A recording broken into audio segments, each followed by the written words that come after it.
What's up everybody, this is Ven, and I welcome you to the M.O.C Spotlight, where we take apart what you build. For today's episode, we'll be going over Nydoretha, Netherrealm Empress, created and posted on our message boards by Mohamed Marei.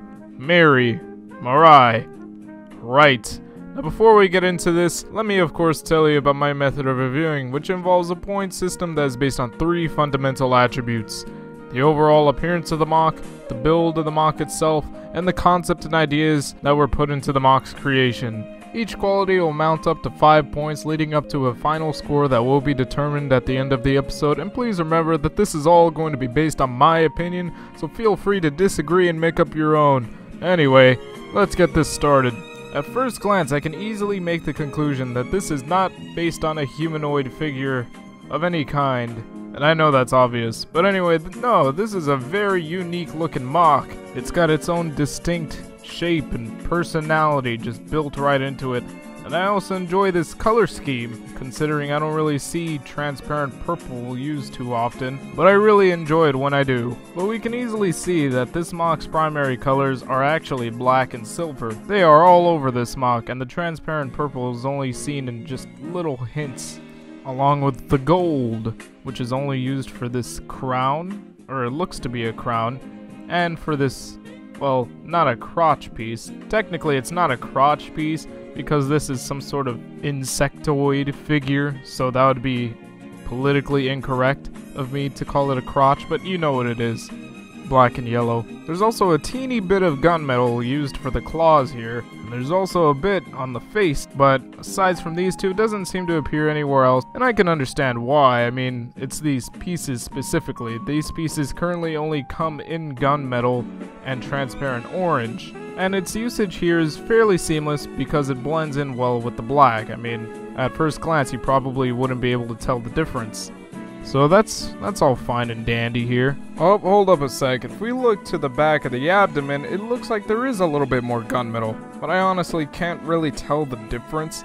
But whatever, it's not even that important. It looks fine. If there's anything to complain about the abdomen is that it looks a little bit gappy on the sides. Nothing horrible here. And I actually don't really like how this launcher piece looks here. I'm not a big fan of this piece in general. It doesn't look horrible, but I just don't really like it.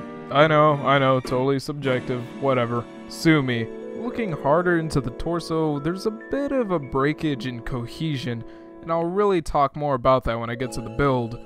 But it kinda just doesn't look like the parts really blend all too well together. But anyway, as for the rest of the design of this creature, I gotta say I am really digging it. I really like this insectoid appearance it has. I'm not sure if I really like these Vaki arm pieces or, you know, original Toa arm pieces being used for the legs here. I mean, I kinda understand why he would use this piece. It's fairly thin and it fits with the whole insectoid design, but I just don't really like the curvature of this piece. I don't think that really looks all too great. I think a normal bone piece with an armor plate attached to it would have looked a bit better. Moving up past the legs, we get this sort of praying mantis vibe with these arms, and I think that's a really cool design. This head design's a bit iffy to me. I don't know what about it. Maybe it's the eyes. The fact that the eyes for this face are just so huge and they kind of stick out a bit awkwardly. I don't know, I can't exactly put my finger on this one, but it's a bit half and half with me. But so far, everything looks really good. I mean, I have a few nitpicks here and there, but it still looks fairly great. Now, as far as the build goes, this gets a bit questionable.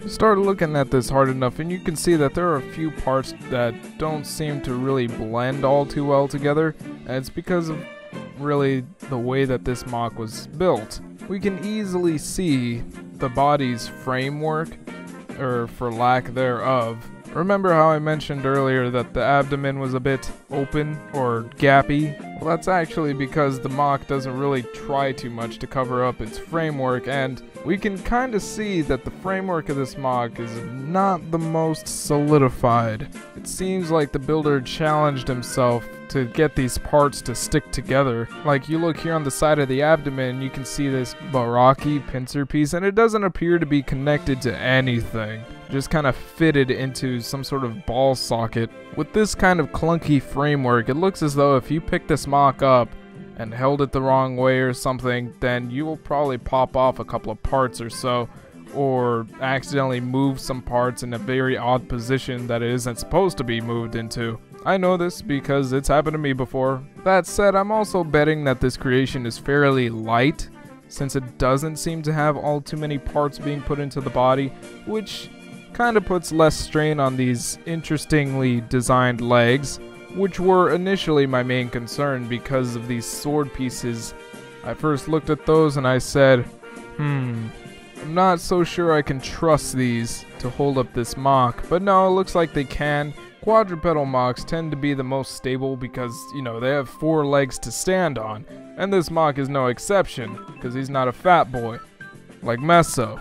Happy birthday, Meso. But I'm betting that if this mock had a lot more built into the torso and whatnot, like if it was a bit more top heavy, that these legs would struggle. But they don't seem to struggle at all, so I guess they're fine. So yeah, again, not too concerned as to whether this mock can stand up or not. I think it looked fine in that regard. And don't get me wrong, the mock still looks pretty neat. But since we're talking about the build here, you know, I gotta think about the structure and how well this mock can deal with being held or whatever, you know? Can't have any glass bottle creations here, you know? Can't have a creation like explode if a paper plane is thrown at it or something, you know? Or have it completely disassemble if a ladybug just goes over to touch it, you know? You know.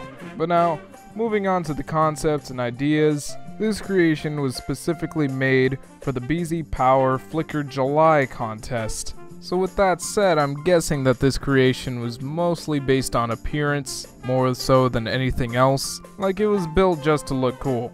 The builder initially wanted to build something that was insectoid and evil looking, and then he decided on making something that resembled a mantis, and making this mantis some sort of Empress mantis thing. And I gotta say, I'm pretty sold. I mean, I can easily see the mantis appearance. It's pretty recognizable as some sort of evil looking mantis. I think what really helps is the skull spider mask, which already looks evil as is, with these big googly red eyes of viciousness attached to it. And I'm also sold on the idea of creating some sort of Empress or royal being thing with this type of crown and the gold and whatnot. And another giveaway that I guess not too many people would really get is the usage of purple, which is also affiliated with royalty. So with all this in mind, when I first looked at this mock, I was instantly given the impression that it was supposed to be like a king or queen of something, like a hive of evil skull mantises or something. Is that the plural for mantis? Mantises? Or is it mantisae? Mantisus? Who knows?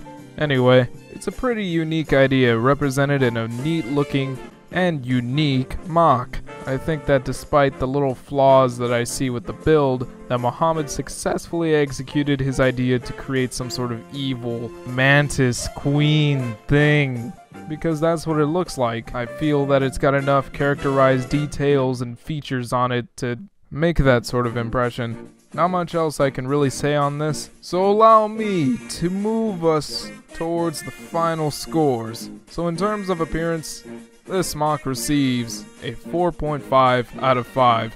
I can't say that I dislike this mock or think that it's ugly because I actually really enjoy it, and it's also a very unique design with a decently unique color scheme. Really, it's just the transparent purple. I need to see that in creations a little bit more often. But yeah, it looks evil, vicious, intimidating, and maybe a little odd in just some small areas, but that's about it. Now, as far as the build goes, I'm going to have to give it a 3.5 out of 5. It doesn't seem to be the best build. I mean, I am impressed that this mock can stand up at all. I think that's probably the most important thing to look for, is that your creation doesn't fall flat on its face all the time. But it's the infrastructure of the torso, and that just doesn't really work for me. I feel like you probably could have gone away with it, Mohamed, if you had just covered it all up But I mean, I could be wrong. Like, maybe this is a fairly stable build. I mean, I don't really have all too much to go off of besides these pictures. But isn't that what this is all about? But in the end, I'm left skeptical and not all too impressed with the build. But don't worry, man. At least it still looks good. And as far as the concepts go, I'm gonna give you a 4 out of 5. You executed your idea really well. It looks exactly like how you wanted it to look. Your ideas were passed on to me successfully through my eyes, looking at this creation. But I guess what I really have to say is that you could have done a bit better in some areas. It's a pretty great job, but there are a few things that I think could have made this a bit better. And with that said, the final score that I dictate is 12 out of 15. It looks pretty great, but there is untapped potential that I can sense and probably not explain all too well, but I can still sense it. So great job, Mohamed Marei, whatever. I hope to see more out of you. And to those who are watching, if you would like a high possibility of getting your creation featured on the M.O.C Spotlight, post it to our message boards at board.tdvpodcast.com under the LEGO Creations category, because I view that category all the time to find creations to throw up on the Spotlight. So if you think you have the chance, post it there. Thank you all for watching, and I'll see you all next time.